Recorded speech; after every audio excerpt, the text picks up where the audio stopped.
Hello दोस्तों, कैसे हैं आप सभी। उम्मीद है कि स्वस्थ और मस्त होंगे, मन से पढ़ाई कर रहे होंगे। दोस्तों, मैं राहुल कुमार आप सभी को स्वागत करता हूं अपने YouTube channel Arpa coaching centre पे।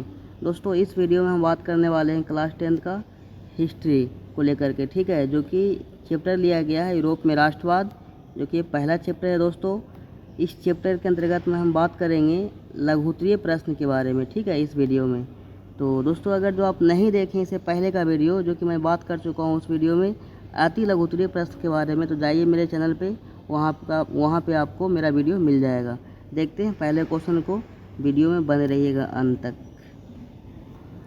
पहला क्वेश्चन है दोस्तों, 1848 के फ्रांसीसी क्रांति के कारण क्या थे। लिखा गया 1848 के फ्रांसीसी क्रांति के निम्नलिखित कारण थे, क्योंकि पहला है लुई फिलिप की कमज़ोर नीति। दूसरा है दोस्तों लुई फिलिप के द्वारा प्रतिक्रियावादी गीजों को प्रधानमंत्री बनाना। दोस्तों, यहाँ पे समझिएगा, लुई फिलिप जानते दोस्तों, एक फ्रांस के चांसलर थे, राजा थे, जो क्या किए थे, गीजों को प्रधानमंत्री बनाए थे। क्या किए थे, गीजों को प्रधानमंत्री बनाए थे। ये क्या था, प्रतिक्रियावादी था, मतलब ये सही से काम धाम नहीं करते थे, जिसकी वजह से फ्रांस में भूखमरी तक भी आ गया था। इनको आप थोड़ा सा ध्यान रखिएगा कि प्रधानमंत्री मतलब जो गीजो थे वो क्या बनाया गया था, इनको प्रधानमंत्री बनाए थे। कौन, लुई फिलिप। ये क्या था, प्रधानमंत्री गीजो, यानी प्रतिक्रियावादी थे। ये क्या थे, प्रतिक्रियावादी थे। देखते हैं आगे। तीसरा है पूंजीपति वर्ग को साथ रखना, है ना। चौथा है समाजवाद का प्रसार। देखते हैं अगले क्वेश्चन को, बन रहिएगा। अगला क्वेश्चन है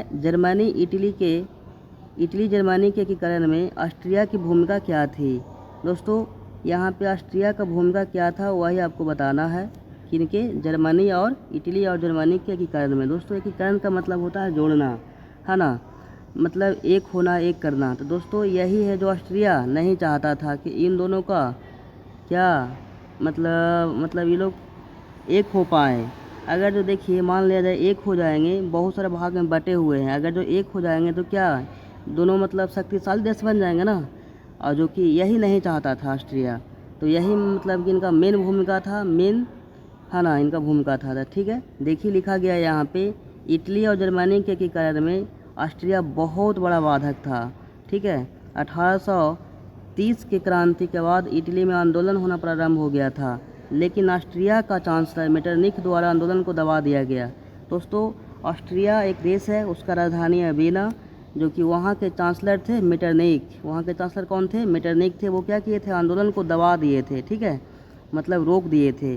बोला गया कि जिससे इटली का एकीकरण धीमा पड़ गया था, है ना। इसी प्रकार जर्मनी में भी मेटरनिख द्वारा राष्ट्रीय आंदोलन को दबाया जा रहा था। दोस्तों, यही इनका मेन उद्देश्य था कि ताकि ये लोग एक ना हो पाए, आपस में बटे हुए रहे, नहीं तो ये लोग क्या हो जाएगा, जब एक हो जाएगा तो शक्तिशाली देश बन जाएगा, है ना। तो यही मतलब इनका मेन उद्देश्य था कि एक नहीं हो पाए। तो उम्मीद है कि इनको आप समझ पाए होंगे। देखते हैं अगले क्वेश्चन को, बने रहिएगा। अगला क्वेश्चन है, यूरोप में राष्ट्रवाद को फैलाने में नेपोलियन बोनापार्ट किस तरह सहायक हुआ।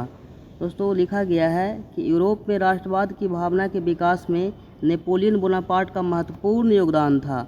दोस्तों, ये नेपोलियन बोनापार्ट हैं, इनको, है ना, क्या किया, यूरोप में ये राष्ट्रवाद यानी कि देश के प्रति प्रेम को, है ना, लोगों में जगाए, है ना, यही विकास किए थे। कौन, नेपोलियन बोनापार्ट। इनका मतलब बहुत बड़ा योगदान था, है ना।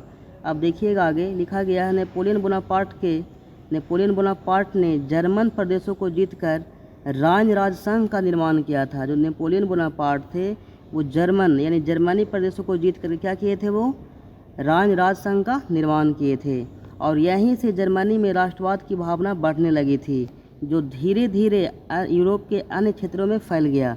दोस्तों, समझेंगे बातों को। यहाँ पे जो जर्मनी को मतलब जीते ना, तो यहाँ पे क्या लोगों में क्या किए, राष्ट्रवाद की भावना को जगाए। इससे क्या हुआ, पूरे यूरोप में फैल गया। क्यों, क्योंकि यूरोप एक महादेश है और उस महादेश के अंतर्गत जर्मनी एक देश है। तो यहाँ से फैलते फैलते क्या हुआ, पूरे यूरोप में इनका फैल गया, क्या, है ना, जो बता रहे थे देश के प्रति प्रेम को, लगाव के बारे में बता रहे थे, वही इनका फैल गया पूरे यूरोप में। तो दोस्तों, यही इनका योगदान था, है ना। तो उम्मीद है कि इनको आप समझ पाए होंगे।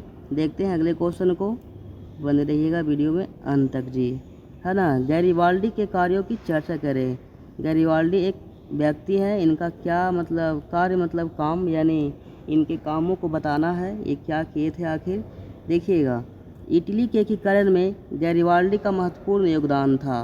यह पेशे से एक नाविक था। दोस्तों, नाविक का मतलब होता है नाव को चलाने वाला, है ना। उन्होंने युवकों की एक सशक्त सेना लाल कुर्ती बनाया था, लाल कुर्ती बनाया था। दोस्तों, वो क्या किए थे, नौजवानों को एक शक्तिशाली सेना, सशक्त सेना का मतलब वो क्या, मजबूत सेना, शक्तिशाली सेना, वो क्या किए थे, एक संगठन बनाए थे लाल कुर्ती। ठीक है, इन सैनिकों को लेकर के उन्होंने, है ना, सिसिली तथा नेपल्स को जीतकर वहाँ गणराज्य की स्थापना किया। ठीक है, बाद में उन्होंने अपनी सारी संपत्ति को दान कर साधारण किसान की भांति जीवन जीने लगे। दोस्तों, वो क्या किए थे, अपना सारा धन दौलत को वो राष्ट्र को यानी कि देश को दान में दे दिए थे। और वो क्या किए थे, वो अपना सिंपल जीवन, साधारण जीवन जीने लगे थे किसान की भांति। ठीक है, तो यही सब मतलब उनका मेन कारण था, मतलब क्या बोलता है, मेन काम था। ठीक है, तो चलिए, उम्मीद है कि इनको आप समझ पाए होंगे। देखते हैं अगले क्वेश्चन को, जो कि इस वीडियो का लास्ट क्वेश्चन है। दोस्तों, इस वीडियो में उम्मीद है कि आप लोग बने हुए होंगे, है ना। क्वेश्चन है, विलियम फर्स्ट के बगैर जर्मनी का एकीकरण बिस्मार्क के लिए असंभव था, कैसे। समझेंगे बातों को। विलियम फर्स्ट जानता था कि ऑस्ट्रिया और फ्रांस को पराजित किए बिना जर्मनी का एकीकरण संभव नहीं है। जो विलियम थे, विलियम फर्स्ट थे, वो जानते थे कि जब तक इनको पराजित नहीं किया जाएगा, ऑस्ट्रिया और फ्रांस को, तो ये जर्मनी का एकीकरण हो पाना संभव नहीं है। इसीलिए वो क्या किए थे, बिस्मार्क को बुलाए थे, मतलब बिस्मार्क को क्या किए थे, अपना चांसलर बनाए थे। देखिए यहाँ पर लिखा गया है, इसलिए जर्मनी के एकीकरण करने के लिए विलियम ने बिस्मार्क को अपना चांसलर बनाया।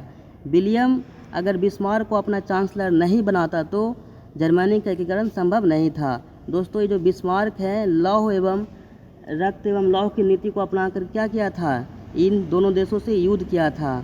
ठीक है, तो जानते थे विलियम फर्स्ट कि इनके बिना, इनको पराजित किए बिना संभव नहीं है, जो कि एक ही आदमी कर सकते हैं, कौन, बिस्मार्क।